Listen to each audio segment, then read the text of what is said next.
नमस्कार, मैं हूं मनोज मानस। लाइव न्यूज में आपका स्वागत है। खबरों का रुख करेंगे उससे पहले देख लेते हैं इस वक्त की अहम सुर्खियां। यूपी विधानसभा बजट सत्र 2026 का आगाज। आज होगी सर्वदलीय बैठक, सभी दलों के नेता रहेंगे मौजूद। 11 फरवरी को पेश होगा बजट। सरगुजा में बैंक के बाहर लगी किसानों की लंबी लाइनें। आपको बता दें, धान बिक्री के बाद रुपए निकालने पहुंच रहे हैं किसान, हो रहे परेशान। गुरुग्राम में से नो टू ड्रग्स अभियान, सेक्टर 40 नेशनल लॉ कॉलेज में जन जागरूकता कार्यक्रम का आयोजन। युवाओं ने लिया नशा मुक्ति जीवन का संकल्प। बुलंदशहर में पुलिस की अनोखी कार्रवाई, ढोल नगाड़ा बजाकर 2 गुंडों को किया गया जिला बदर। पहासू पुलिस ने दोनों को सीमा से बाहर छोड़ा। कोटा में 3 मंजिला बिल्डिंग गिरी, स्टूडेंट समेत 2 की मौत, 13 घायल। घायल बोले खाना खाते समय इमारत ढही। यूपी बिहार में विजिबिलिटी 100 मीटर से कम, एमपी के 11 जिलों का टेम्परेचर 10 से नीचे। उत्तराखंड हिमाचल में सोमवार से बर्फबारी का अनुमान। आप देख रहे हैं के न्यूज, खबरों का सारथी। और अब खबरें विस्तार से। अहम खबर से बुलेटिन की शुरुआत करेंगे। समर्थन मूल्य पर धान खरीदी के बाद सहकारी बैंक में रुपए निकालने के लिए सरगुजा के किसान भीड़ में धक्के खाने के लिए मजबूर हो रहे हैं। वर्तमान खरीफ वर्ष 2025-26 में सरगुजा की 60,832 में से 51,715 किसानों के द्वारा धान की बिक्री की गई है। धान बेचने के साथ ही किसान अपने आवश्यकताओं की पूर्ति के लिए रुपए निकालने के लिए सहकारी बैंक में पहुंच रहे हैं, मगर किसानों को आवश्यकता के अनुरूप पैसे नहीं मिल पा रहे हैं। यदि किसी को 50,000 रुपये से या इससे अधिक रकम की आवश्यकता है और यदि किसानों ने पर्ची में ये विवरण भरते हुए काउंटर में जमा किया, तो घंटों प्रतीक्षा के बाद जब बारी आ रही है तब उन्हें यह जानकारी मिल रही है कि नगद कैश की कमी है। 20,000 रुपये से अधिक किसी को नहीं मिलेगा। किसानों का कहना है कि एक साथ उमड़ने वाली भीड़ के मद्देनजर सहकारी बैंक प्रबंधन के द्वारा अलग अलग क्षेत्र के किसानों के लिए अलग अलग दिन राशि आहरण के लिए निर्धारित किया गया है, जिससे किसानों को यदि 1 लाख रुपए की आवश्यकता है तो उन्हें एक बार में मात्र 20,000 रुपये भुगतान होने की स्थिति में 5 सप्ताह तक इंतजार करना पड़ेगा। इस संबंध में बैंक प्रबंधक आपको बता दें, आलू मनी तिर्की ने कहा कि सरगुजा जिले में 33 ब्रांच हैं जो रोजाना 1 करोड़ राशि की आवश्यकता इसके लिए होती है, लेकिन रकम की उपलब्धता नहीं हो पाने के कारण किसानों को हम उनकी आवश्यकता अनुसार रकम नहीं दे पाते हैं। लेकिन ऐसे व्यक्ति जिन्हें अत्यंत ज़रूरत है उन्हें किसानों को 50,000 तक राशि दे सकते हैं, लेकिन बैंक प्रबंधन की लापरवाही की वजह से किसान आए दिन परेशान हो रहे हैं। सुबह से आकर लाइन लगने के बावजूद शाम तक कई किसानों को रकम नहीं मिल पा रही, वो ऐसे ही वापस घर लौटते हैं। अन्नदाताओं की समस्याओं को देखते हुए बैंक प्रबंधन को सुविधाओं को बढ़ाने की ज़रूरत है।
जितना धान खरीद की है शासन, उसके अनुपात में पैसा पहुंचना चाहिए बैंक में, लेकिन नहीं पहुंच पा रहा है। कहाँ से पहुंचा रही है? राहत देने के लिए आप लोग किसानों को क्या कर रहे हैं? हमारे पास अगर उपलब्ध रहे कैश तो हम किसानों को बांटने में सक्षम हैं। कोई दिक्कत नहीं होगा। मेन कारण है कैश। और कैश आप लोग पास है नहीं, हाँ, तो कहाँ कहाँ से कौन कौन से राज्य से मंगाते हैं? हम लोग राज्य से नहीं मंगाते हैं। हमारे पास जो अदर बैंक है, जैसे बड़ौदा बैंक है, IDBI बैंक है, एक्सिस बैंक है, उनको टाई अप है। बढ़ेंगे अगली खबर की ओर। तेजी से बढ़ते नशे के खतरे के खिलाफ गुरुग्राम में शनिवार को समाज की सामूहिक चेतना देखने को मिली है, जब सेक्टर 40 स्थित नेशनल लॉ कॉलेज ऑडिटोरियम में से नो टू ड्रग्स अभियान के तहत एक सशक्त जन जागरूकता कार्यक्रम आयोजित किया गया। संकल्प पहल के अंतर्गत हुए इस आयोजन में युवाओं ने नशे को पूरी तरह से नकारते हुए स्वास्थ्य, अनुशासित और सकारात्मक जीवन अपनाने का संकल्प लिया है। कार्यक्रम में हरियाणा के मुख्यमंत्री के OSD मुकेश वशिष्ठ मुख्य अतिथि के रूप में उपस्थित रहे हैं। अपने संबोधन में उन्होंने दो टूक कहा कि नशा केवल एक व्यक्ति नहीं बल्कि पूरे परिवार और समाज की जड़ों को खोखला कर देता है। उन्होंने युवाओं से अपील की है कि वे नशे से दूरी बनाकर शिक्षा, संस्कार और राष्ट्र निर्माण की ओर कदम बढ़ाएं। इस अवसर पर सीनियर सिटीजन फाउंडेशन के अध्यक्ष कर्नल RK शर्मा, संस्था के वरिष्ठ सदस्य, अधिवक्ता वर्ग, मुस्कान फॉर एवर सहित अनेक सामाजिक संगठनों के प्रतिनिधि एवं शहर के गणमान्य नागरिक मौजूद रहे। सभी ने एक स्वर में नशा मुक्त समाज के निर्माण का संकल्प लिया।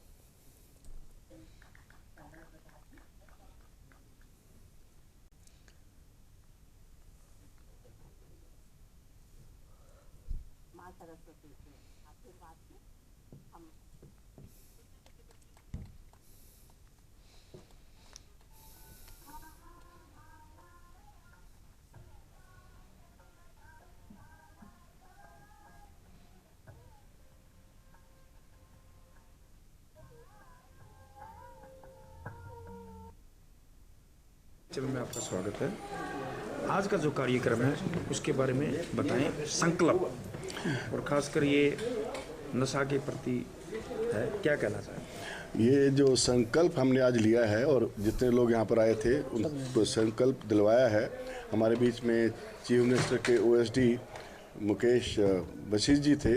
हमारा सौभाग्य है कि उन्होंने हमारे साथ यहाँ खड़े होकर सबको संकल्प दिलवाया। और जो हमारी संस्थाएं हैं 3, एक है federation of senior citizen welfare forum Gurgaon district, दूसरी संस्था का नाम है Muskan forever private limited, senior citizen forum अधिवक्ता परिषद और मुस्कान फाउंडेशन के संयुक्त तत्वाधान में आज संकल्प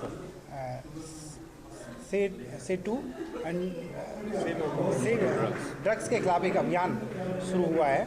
निश्चित रूप से ये अभियान बहुत ही प्रेरणादायी है और मुझे बहुत खुशी है कि सीनियर सिटीजन जो हमारे हैं उन्होंने ये संकल्प को आगे बढ़ाने की प्रेरणा ली है और उन्होंने कदम उठाया है। मैं पहले तो सर्वप्रथम अपने सभी सीनियर सिटीजन को साधुवाद देता हूं कि उन्होंने इतना बड़ा एक महत्वपूर्ण कदम समाज को दिशा देने के लिए किया है। और इस बीच उत्तर प्रदेश की राजधानी लखनऊ से अहम खबर सामने आ रही है। लखनऊ से एक खबर आपको दिखा रहे हैं। सपा अध्यक्ष अखिलेश यादव बैठक में पहुंचे। सपा सुप्रीमो अखिलेश यादव बैठक में पहुंचे हैं। सपा महासचिव शिवपाल यादव भी बैठक में मौजूद।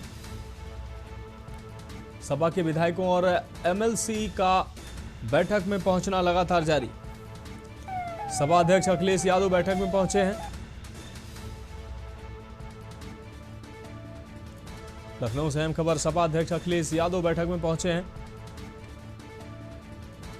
सपा महासचिव शिवपाल सिंह यादव भी बैठक में पहुंचे।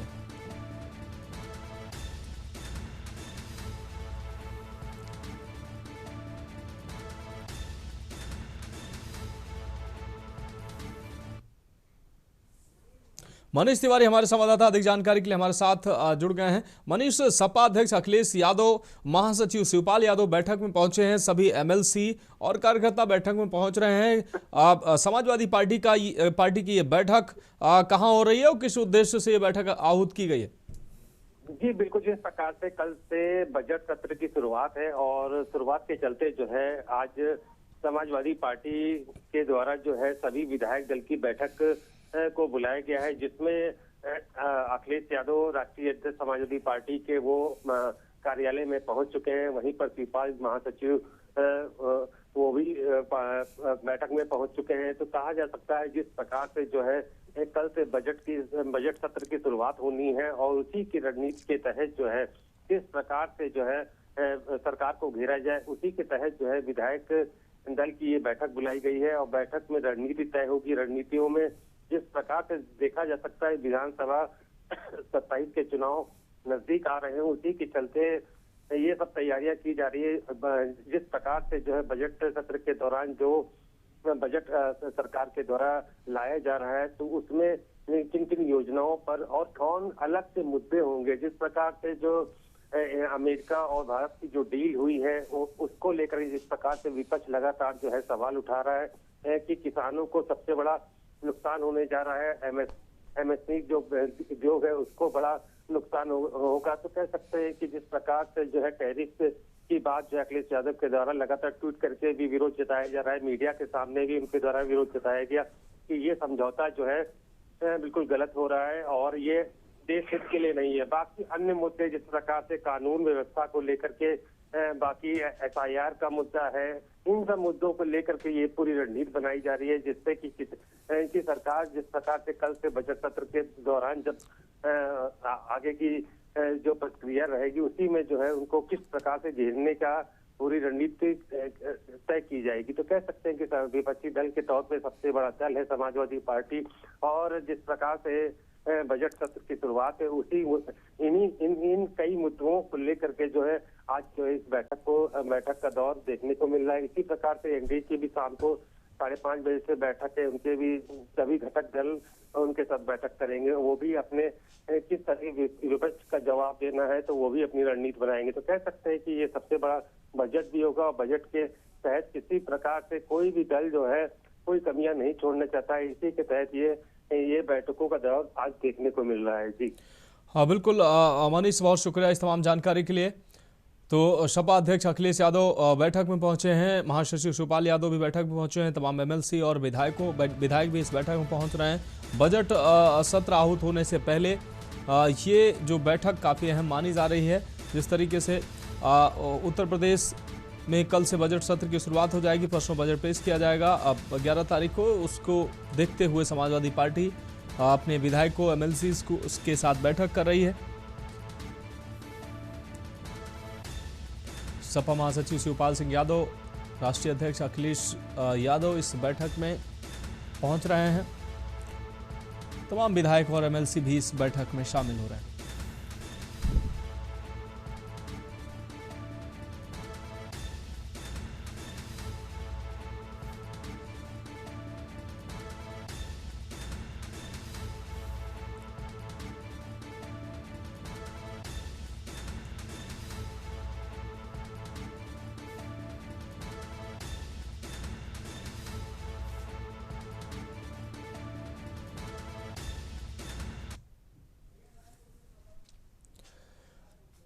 और इस बीच छत्तीसगढ़ के रायपुर से अहम खबर सामने आ रही है। रायपुर से खबर हम आपको दिखा रहे हैं।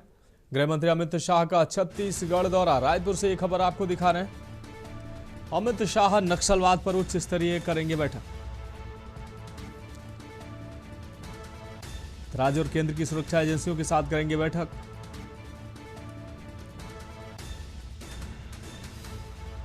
नक्सलियों के सफाई करने की दिशा में यह अहम कदम माना जा रहा है। राज्य और केंद्र की सुरक्षा एजेंसियों के साथ गृह मंत्री अमित शाह करेंगे बैठक। नक्सलियों के सफाया करने की दिशा में काफी अहम है ये बैठक।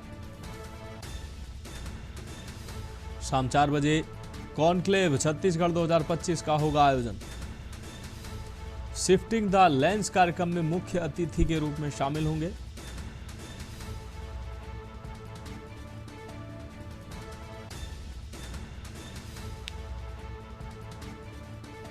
अमित शाह नक्सलवाद पर उच्च स्तरीय बैठक करेंगे। राज्य और केंद्र की सुरक्षा एजेंसियों के साथ करेंगे बैठक।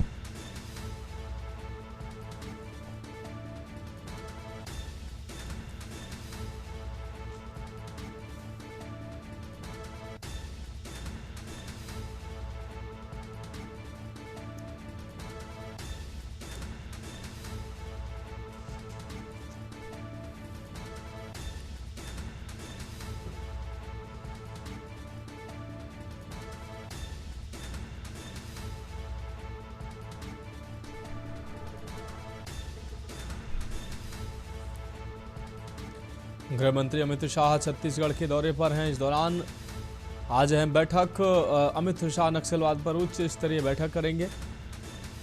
राज्य और केंद्र की सुरक्षा एजेंसियों के साथ बैठक करेंगे। नक्सलियों के सफाया करने की दिशा में यह बैठक काफी अहम मानी जा रही है।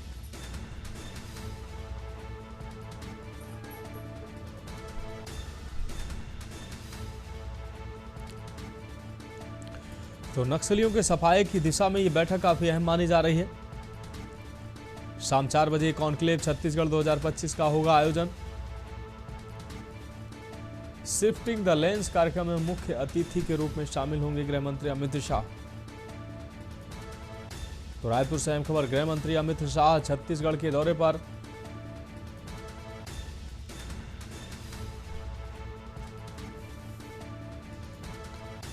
राज्य और केंद्र की सुरक्षा एजेंसियों के साथ बैठक करेंगे गृह मंत्री अमित शाह। नक्सलियों के सफाया करने की दिशा में ये बैठक काफी अहम मानी जा रही है।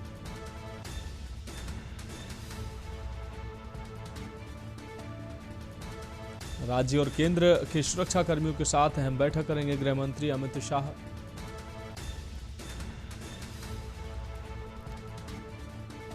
शाम 4 बजे कॉन्क्लेव छत्तीसगढ़ 2025 का आयोजन होगा। शिफ्टिंग द लेंस कार्यक्रम में मुख्य अतिथि के रूप में शामिल होंगे गृह मंत्री अमित शाह।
तो अमित शाह उच्च स्तरीय बैठक करेंगे, राज्य और केंद्र की सुरक्षा एजेंसियों के साथ करेंगे बैठक।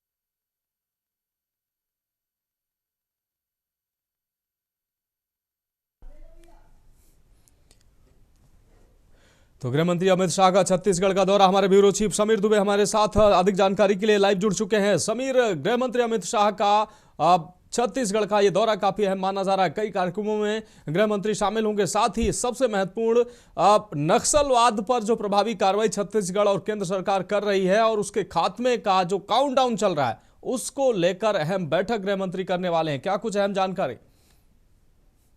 जी मनोज, जो है बैठक जो है LWE की जो है चालू हो चुकी है और गृह मंत्री अमित शाह जो है आज जो है नक्सलवाद को लेकर जो है पूरी समीक्षा भी कर रहे हैं। और इस बैठक का जो है ये बैठक जो है 3 चरणों में होनी है। बैठक का जो मुख्य उद्देश्य है नक्सलवाद को जड़ से जो है पूरे देश से खत्म करने का है। और अमित शाह ने जो दावा किया था कि नक्सलवाद को जो है वो 31 मार्च 2026 तक समाप्त कर देंगे, जड़ों से समाप्त कर देंगे, ये बड़ा मुद्दा है। और कुछ पॉकेट्स ऐसे बचे हुए हैं जिसमें आज भी जो है नक्सलवाद तो पनप रहा है। खैर जो है हालिया दिनों में जो है सुरक्षा बल के जवानों द्वारा जिस प्रकार की कार्रवाइयां की गई है उससे जो है नक्सलवाद की कमर जो है पूरी तरीके से टूट चुकी है। लेकिन उसके बाद भी कुछ पॉकेट्स ऐसे बचे हुए हैं जिसपे नक्सलवाद आज भी जो है हावी है। तो उसको जो है समाप्त पूरी जड़ से समाप्त करने के लिए जो है आज जो है LWE की जो है महत्वपूर्ण बैठक हो रही है। और इस बैठक में जो है उन नक्सल प्रभावित क्षेत्रों की जो है सुरक्षा स्थिति, इंटेलिजेंस के इनपुट और जो है आगे की रणनीति, इन तमाम विषयों पर जो है आज जो है गृह मंत्री अमित शाह जो है चर्चा करते नजर आएंगे। जी हाँ बिल्कुल। इसके अलावा अगर समीर बात करें, कई कार्यक्रम भी गृह मंत्री महत्वपूर्ण कार्यक्रमों में भी शामिल हो रहे हैं। क्या कार्यक्रम हैं और उनके जो कार्यक्रम किस तरीके से लगे हुए हैं? एक के बाद एक कई कार्यक्रमों में शिरकत करने की जानकारी सामने आ रही।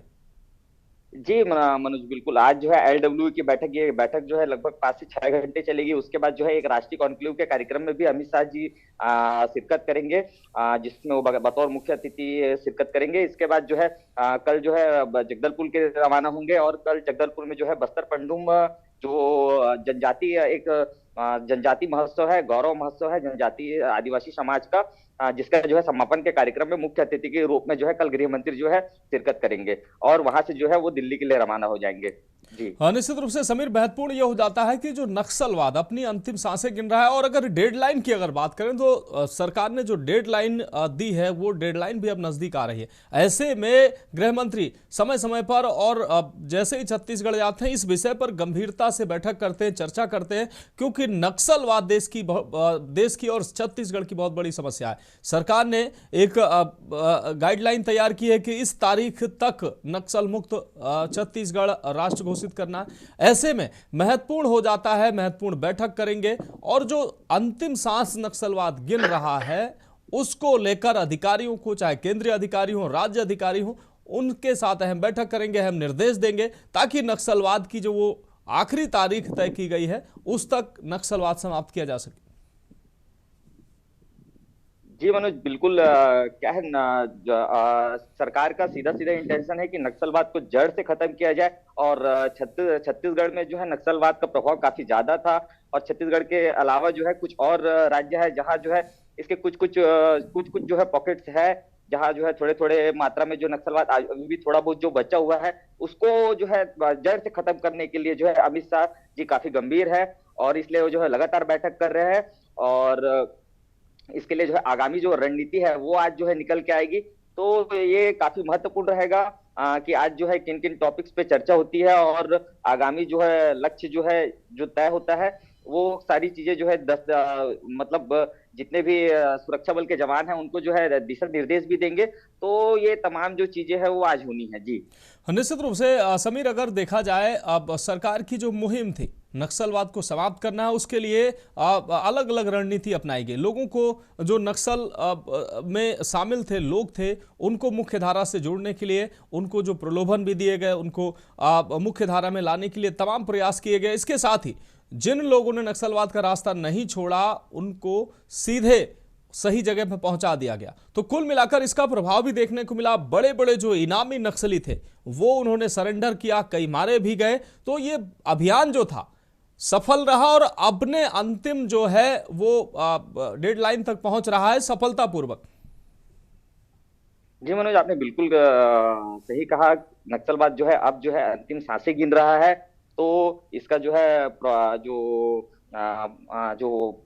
जो रिजल्ट है वो नक्सल प्रभावित क्षेत्रों में देखने को भी मिल रहा है और सुरक्षा बल के जवानों द्वारा लगातार जो है इस पे शिकंजा भी कसा गया और सुरक्षा बल के जवानों को इस पे जो है लगातार सफलता भी मिलती गई है। इसमें गृह मंत्री और छत्तीसगढ़ सरकार इन दोनों के कंबाइन जो है अच्छे कंबाइन रणनीति से जो है ये सफलता जो है अभी तक जो है सरकार को मिल पाई है। और ये नक्सलवाद जो है अब अपनी अंतिम सांसें गिन रहा है। और आज की रणनीति, आज की जो बैठक इसलिए भी महत्वपूर्ण है क्योंकि आज की बैठक से आगामी की दशा और दिशा दोनों तय होगी और नक्सलवाद को जड़ से खत्म करने का जो सरकार का लक्ष्य है उसकी तरफ जो है सरकार तेजी से आगे बढ़ेगी। जी निश्चित रूप से बहुत बहुत शुक्रिया समीर दुबे इस तमाम जानकारी के लिए। तो फिलहाल गृह मंत्री अमित शाह का छत्तीसगढ़ का दौरा, कई कार्यक्रमों में शिरकत करेंगे गृह मंत्री, साथ ही नक्सलवाद पर उच्च स्तरीय बैठक करेंगे। इसमें राज्य और केंद्र के जो सुरक्षा एजेंसियां हैं उनके साथ अहम बैठक करेंगे और उनको दिशा निर्देश देंगे। बहुत शुक्रिया समीर इस तमाम जानकारी देने के लिए हमारे दर्शकों को। तो नक्सलियों के सफाया करने की दिशा में यह अहम बैठक मानी जा रही है। राज्य और केंद्र की सुरक्षा एजेंसियों के साथ ही अहम बैठक होगी। और अब बढ़ेंगे अगली खबर की ओर। मथुरा से अहम खबर है, वृद्ध महिला ने साधु वेशधारी पर छेड़छाड़ का लगाया आरोप। महिला ने बीच सड़क साधु वेशधारी को डंडे से पीटा। सड़क पर घटना देख भीड़ का हुजूम लग गया। सोशल मीडिया पर वीडियो जमकर वायरल हो रहा है। होली गेट स्थित रंगेश्वर मंदिर के पास का यह मामला बताया जा रहा है।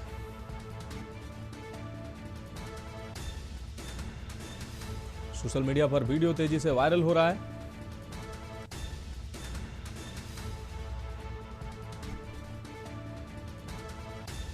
सड़क पर घटना देख भीड़ का हुजूम लग गया।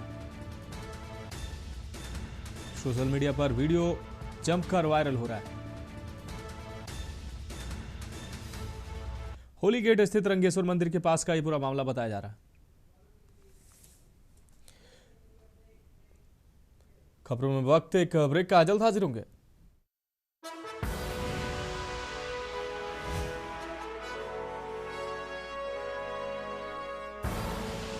आप देख रहे हैं के न्यूज, खबरों का। ब्रेक के बाद खबरों में एक बार फिर से आपका स्वागत है। अगली खबर बुलंदशहर से, जहां दबंगों ने बैंड मास्टर को जमकर पीटा है। पैसे के लेन देन को लेकर बैंड मास्टर को पीटा गया है। दबंग बैंड मास्टर ने दूसरे बैंड मास्टर को पीटा है। पिटाई की घटना सीसीटीवी कैमरे में कैद हुई है। पुलिस ने हमलावर बैंड मास्टर के खिलाफ दर्ज की है एफआईआर। महज 2500 रुपए के लेन देन को लेकर यह मारपीट की घटना सामने आई है। एक बैंड मास्टर ने दबंग बैंड मास्टर ने दूसरे बैंड मास्टर को पीटा है। 2500 रुपए के लेन देन को लेकर यह मारपीट की घटना सामने आई।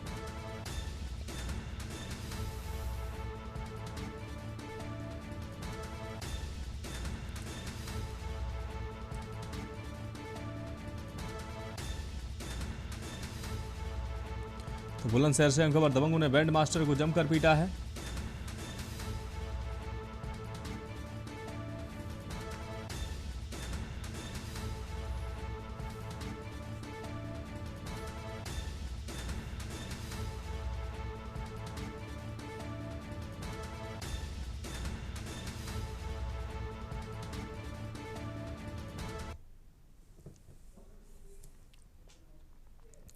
बढ़ेंगे अगली खबर की ओर। कानपुर देहात में युवकों का सड़क पर हुड़दंग देखने को मिला। डीजे की तेज धुन पर कार की छत पर बैठे युवक हुड़दंग करते नजर आए। स्कॉर्पियो सवार युवकों की लापरवाही से अफरा तफरी का माहौल बन गया। स्कूली बच्चों व राहगीरों को भारी परेशानी हुई है।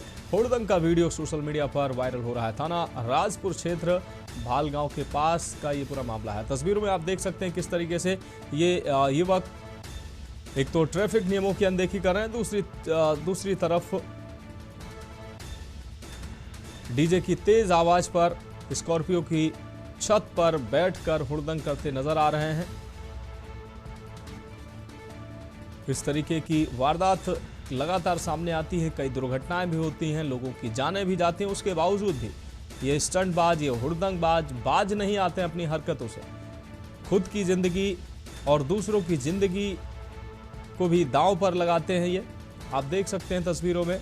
स्कॉर्पियो की खिड़कियों पर लटके छत पर बैठे ये हुड़दंगी डीजे की तेज आवाज में हुड़दंग करते नजर आ रहे हैं। ना तो इनको अपनी सुरक्षा का ख्याल है और ना ही सड़क पर दूसरे की सुरक्षा का ख्याल है। तो स्कॉर्पियो सवार युवकों की लापरवाही से अफरा तफरी का माहौल बन गया। स्कूली बच्चों व राहगीरों को भारी परेशानी इस दौरान देखने को मिली। हुड़दंग का वीडियो सोशल मीडिया पर वायरल हो रहा है।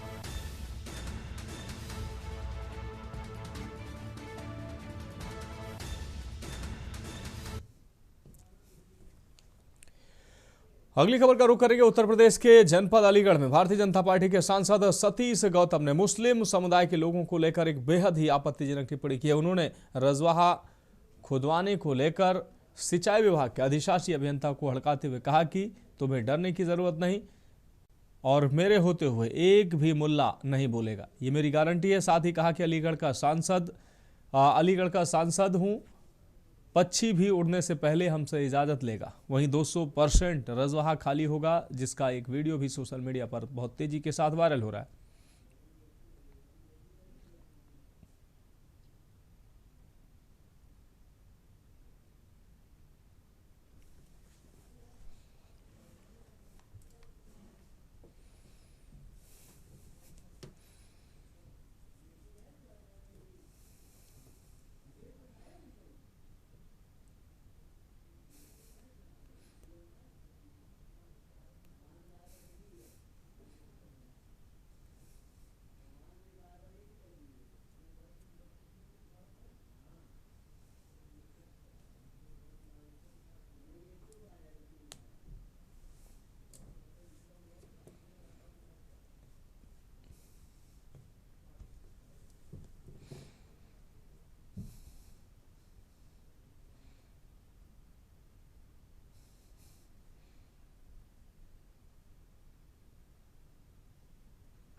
एक मुल्ला नहीं बोलेगा, मेरी गारंटी। इन्हीं को तो परेशानी है, बीच में काम तुम्हें डर लग रहा है यार, काम रुकवा देते हैं। तुम सांसद होने के बाद ही खुदवारे जी, एक मुल्ला नहीं बोलेगा, मेरी गारंटी।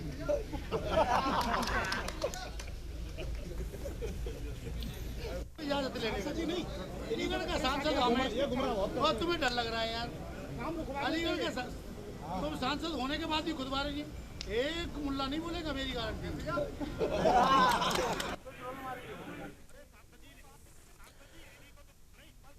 रुकेंगे एक ब्रेक के लिए।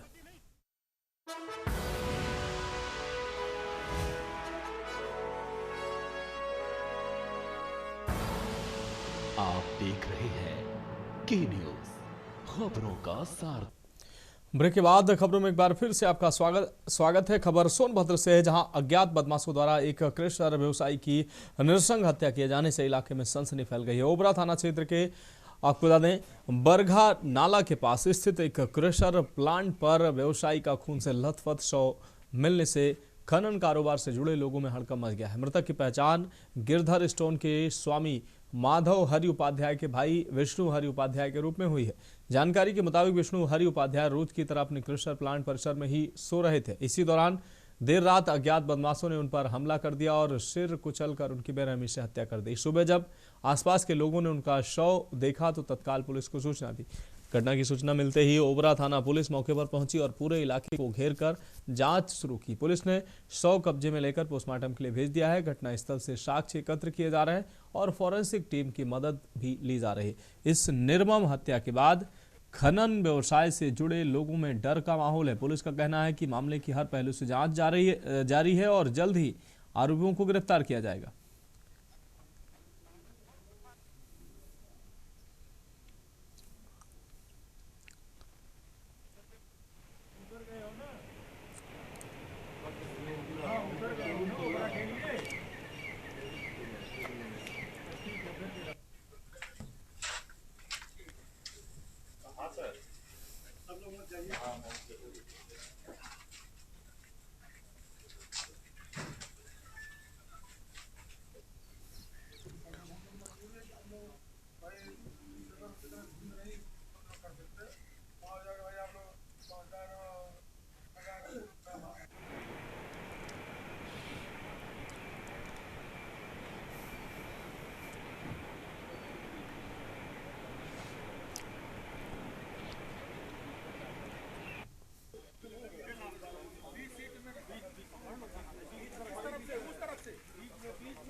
तो सोनभद्र से अहम खबर आपको दिखा रहे हैं। ओबरा थाना क्षेत्र के बाघा नाला की एक घटना है। स्टोन क्रशर व्यवसायी की की हत्या की गई है। मृतक विष्णु हरि उपाध्याय की नृशंस हत्या की गई है। बदमाशों ने क्रशर व्यवसायी की हत्या की है, जिससे क्षेत्र में सनसनी फैल गई है। खनन और क्रशर व्यवसायियों में हड़कंप मचा हुआ इस घटना के बाद डर का माहौल है। मृतक विष्णु हरि उपाध्याय की पहचान हुई है। बदमाशों ने क्रशर व्यवसायी की हत्या की है। सर कुचलकर हत्या की गई है। प्लांट पर सोते वक्त सिर कुचलकर हत्या की गई है।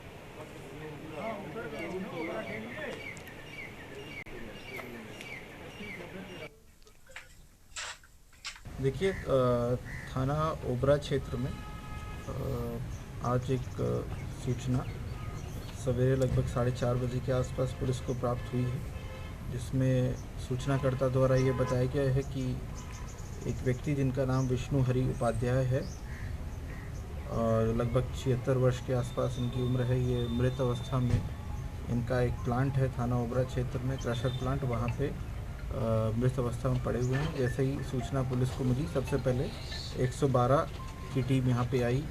112 की टीम आने के बाद थाना पुलिस और सभी उच्च अधिकारी यहाँ मौके पे पहुँचे हैं।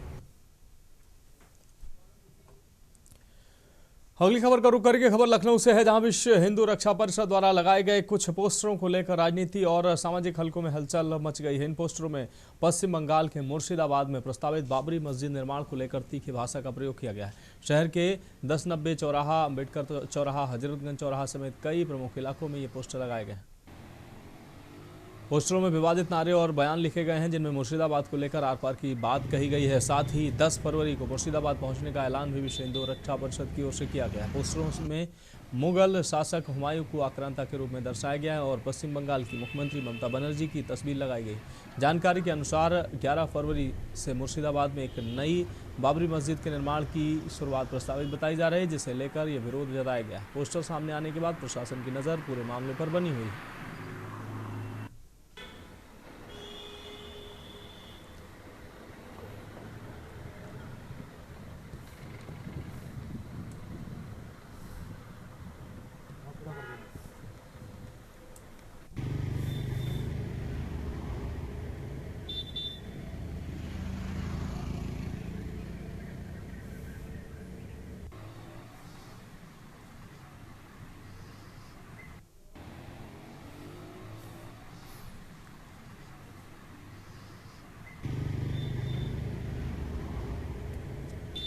मनीष तिवारी हमारे संवाददाता अधिक जानकारी के लिए हमारे साथ जुड़ गए हैं। मनीष, लखनऊ में 1090 चौराहा के आसपास कई पोस्टर लगाए गए हैं। विश्व हिंदू रक्षा परिषद के नाम से पोस्टर लगाए गए हैं जिसमें बटोगे तो कटोगे, हिंदुओं के विरोधी सरकार में इस बार मुर्शिदाबाद में जो नई बाबरी मस्जिद बनाने का दावा किया जा रहा है उसको लेकर पोस्टर लगाए गए हैं। क्या कुछ अहम जानकारी इस दौरान सामने आ रही है? पुलिस का क्या कहना है इस पर?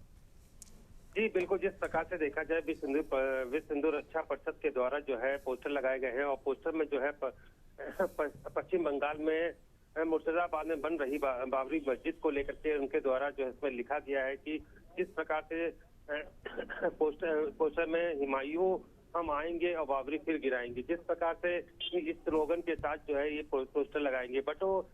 बटोगे तो कटोगे, इस प्रकार के स्लोगन इन पोस्टरों पर देखने को मिल रहे हैं। जिस प्रकार से हिंदुओं की विरोध सरकार के इस बार होगा मुर्शिदाबाद के आर पार। जिस प्रकार से देखा जा सकता है कि पश्चिम बंगाल में बाबरी मस्जिद को जो लेकर के ऐलान किया गया है और जिस प्रकार इसी के तहत जो है ये पूरा मामला देखने को मिल रहा है। 10 फरवरी को जो है मुर्शिदाबाद पहुंचने की विश्व हिंदू परिषद रक्षा के द्वारा जो है उनके द्वारा ऐलान किया गया है कि 10 फरवरी को वहां पहुंच करके इसका विरोध जाहिर करेंगे। जिस प्रकार से हर एक पहलू पर जो इन पोस्टर के माध्यम से जो है पोस्टर वार देखने को मिल रहा है और हिंदुओं की बात की जा रही है, बाबरी मस्जिद की बात की जा रही है, गिराने की बात की जा रही है।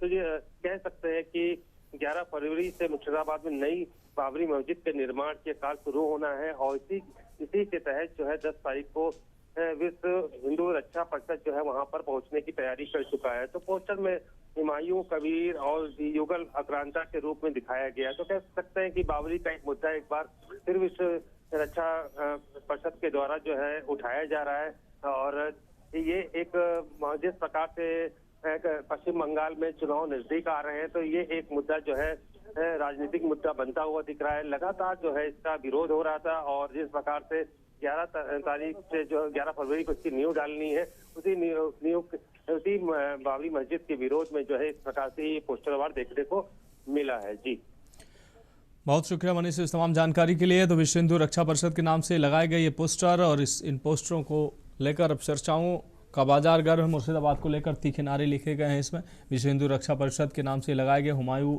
हम आएंगे, बाबरी फिर से गिराएंगे, बटोगे तो कटोगे जैसे नारे इसमें लिखे हुए हैं।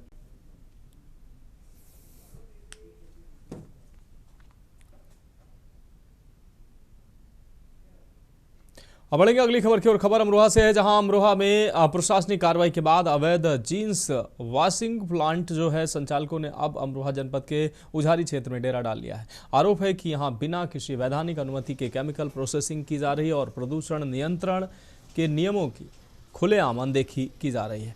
प्लांट से निकलने वाला जहरीला और रासायनिक पानी सीधे नालों और आसपास के खेतों में छोड़ा जा रहा है, जिससे भूजल तेजी से दूषित हो रहा है। स्थानीय किसानों का कहना है कि रसायन युक्त पानी के कारण उनकी फसलें बर्बाद हो रही हैं और मिट्टी की उर्वरक क्षमता भी लगातार घटती जा रही है। गांव में लगे हैंडपंपों से काले और बदबूदार पानी को निकलता देख जिससे ग्रामीणों के स्वास्थ्य पर भी एक गंभीर खतरा मंडरा रहा है। लोगों को त्वचा और पेट से जुड़ी बीमारियां होने की आशंका है। ग्रामीणों ने प्लांट संचालकों पर नाबालिग बच्चों से मजदूरी कराने का भी गंभीर आरोप लगाया, जो बाल श्रम कानून का सीधा उल्लंघन है। स्थानीय लोगों का कहना है कि कई बार प्रशासनिक अधिकारियों से संपर्क करने का प्रयास किया गया, लेकिन कोई ठोस कार्रवाई अब तक नहीं हुई है, जिससे प्रशासन की कार्यशैली पर भी सवाल खड़े हो रहे हैं। ग्रामीणों ने मांग की है कि मामले की तत्काल जांच कर अवैध प्लांट को सील किया जाए और दोषियों के खिलाफ सख्त कानूनी कार्रवाई की जाए।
खबर लक्सर से, जहां लक्सर रुड़की स्टेट हाईवे पर स्थित बहादुरपुर रेलवे फाटक लोगों के लिए रोजाना परेशानी का कारण बन गया है। रेलवे फाटक पर दिन भर लगने वाला जाम अब स्थानीय लोगों और राहगीरों की जिंदगी का जंजाल बन चुका है। लगातार बढ़ती परेशानियों को देखते हुए क्षेत्रवासियों ने रेलवे फाटक के ऊपर फ्लाईओवर निर्माण की मांग तेज कर दी है। बताया जा रहा है कि लक्सर से रुड़की तक इस स्टेट हाईवे से 100 से अधिक गाँव जुड़े हुए हैं। साथ ही कई बार यह मार्ग दिल्ली हरिद्वार हाईवे के वैकल्पिक रास्ते के रूप में भी इस्तेमाल किया जाता है। ऐसे में यहाँ यातायात का दबाव हमेशा रहता है।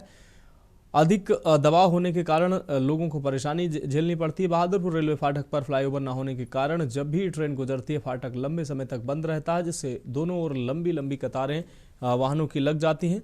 हरिद्वार लक्सर देहरादून और हरिद्वार रुड़की सहारनपुर रेलवे ट्रैक पर दोनों ट्रेनों की आवाजाही अधिक होने से फाटक दिन रात ज़्यादा समय तक बंद ही रहता है।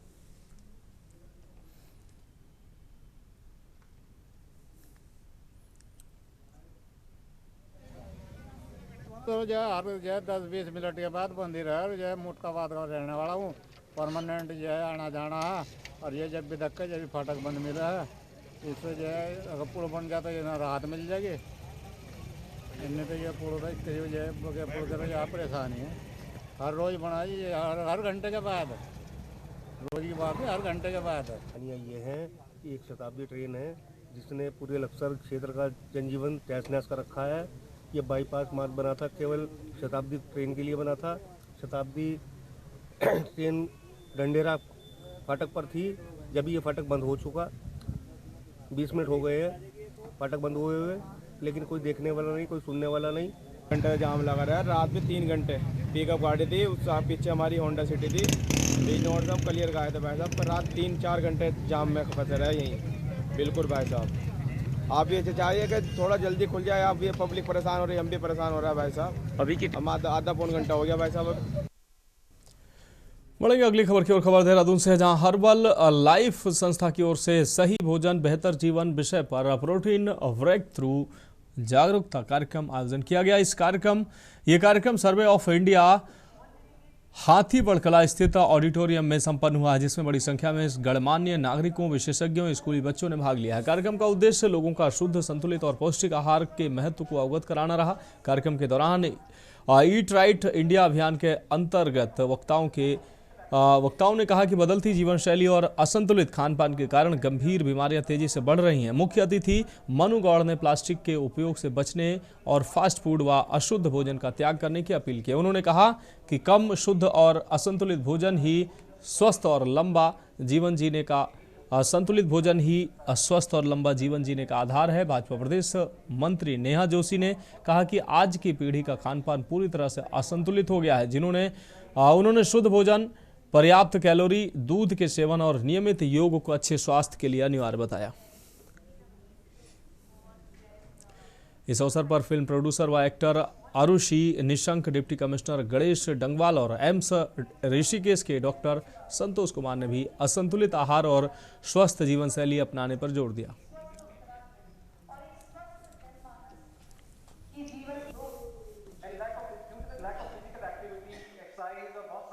आज हम उस भारत में हैं जब हम इस स्टेज पे पहुंच चुके हैं जहां हम डिस्कस कर रहे हैं कि क्या खाना चाहिए। 2 दशक पहले तक ये वो भारत था जहाँ पे चर्चा होती थी कि भुखमरी है, अभाव है चीजों का। लेकिन आज पिछले 20 साल में इतना बदलाव भारत में आया है कि आज इस तरीके के कार्यक्रमों में हम चर्चा कर रहे हैं कि न्यूट्रिएंट्स क्या होते हैं, फूड अडल्ट्रेशन से कैसे डील करें। तो बहुत अच्छा प्रयास ईट राइट इंडिया का है कि देहरादून में बहुत सारे युवाओं के बीच में आज ज़्यादा तादाद इस कार्यक्रम में युवाओं की थी, बहुत सारे डॉक्टर्स, न्यूट्रिशनिस्ट, और साथ में अगर ये बात हो रही है कि कैसे जो हमारी आने वाली पीढ़ी है वो हेल्दी रहे, वो अच्छा खाएं, अच्छा एक्सरसाइज कर पाएं, और जो विकसित भारत की हम कल्पना करते हैं कि 2047 का भारत विकसित भारत होगा, $5 ट्रिलियन इकोनॉमी की बात करते हैं, ये तभी बन सकता है जब हमारे भारत में रहने वाले लोग जो है वो हेल्दी हो। ईट राइट इंडिया इनिशिएटिव जो है ये FSSAI का एक फ्लेक्सिबल प्रोग्राम है जिसमें लोगों को जो है सुरक्षित भोजन के बारे में अवेयरनेस क्रिएट करने के लिए स्टार्ट किया गया है। और इसका मेन उद्देश्य है कि जो जिस तरह से देश में गैर संक्रामक रोग बढ़ रहे हैं उसको कैसे जो है उस पर रोकथाम लग सके, और उसमें सबसे इम्पोर्टेंट चीज़ है हमारा भोजन। तो भोजन अगर सुरक्षित होगा, हमारा जो आहार सुरक्षित होगा, वही जो है स्वास्थ्य का आधार है। और युवाओं पे न्यूट्रिशन को कैसे प्रमोट करते हैं इसके लिए हमने काफ़ी मॉडल भी बनाए हुए हैं। आज के दिन ईट राइट इंडिया में जब हम यहाँ पे आए हुए हैं, मैं एक ही संदेश लोगों को देना चाहता हूँ कि जो फूड है आपका, उस फूड को आप बहुत अच्छे तरह से समझिए, और आपके लाइफ में न्यूट्रिशन बाद में आता है, फूड की महत्व बहुत इम्पोर्टेंट है। आज इसका टॉपिक ही है कि हम प्रोटीन मेटाबॉलिज्म के बारे में क्या मिथ है, क्या इसके बारे में सही है, इसके बारे में बात करनी है। तो प्रोटीन बहुत इम्पोर्टेंट पार्ट है, लेकिन प्रोटीन के लिए हमें एडिक्टेड नहीं होना है। फिलहाल खबरों में अभी के लिए मेरे साथ इतना ही, मुझे दीजिए इजाजत और आप देखते रहिए के न्यूज़ इंडिया।